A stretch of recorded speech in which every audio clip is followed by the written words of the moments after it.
Understanding actual drying rates helps you plan realistic timelines for your flooring projects. Cementitious substrates typically dry at 1 mil per day for the first 50 mil of thickness, then slow down to about 0.5 mil per day for any additional thickness. If you've got a substrate thicker than 50 mil, you need to be prepared for longer drying times. Anhydrite or calcium sulfate based screeds work similar but with a slight difference. They dry at 1 mil per day for the first 40 mil, not 50 mil like cement, then slow to 0.5 mil per day for additional thickness.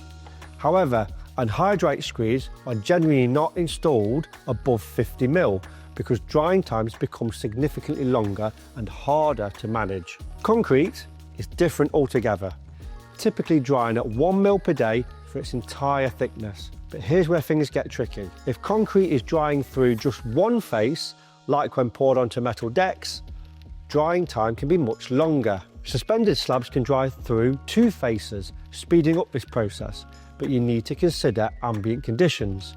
If the void underneath is cold and damp, drying times can be severely affected. Warm and dry conditions will accelerate drying from underneath. The drying times I've mentioned are based on ideal ambient conditions, typically 20 degrees at 65% relative humidity. Some manufacturers quote times based on 23 and 55% RH, common in lab settings. But real-world conditions, especially on UK sites, rarely match those perfect scenarios, so allow additional drying time when necessary. Even if you've waited the recommended time, you should still perform moisture tests before proceeding. The quoted periods are guidelines, not guarantees, and actual drying times vary depending on your site's specific conditions. I get it. Waiting for substrates to dry can be frustrating, especially when you are under pressure to move forward, but rushing this step can lead to major issues down the line.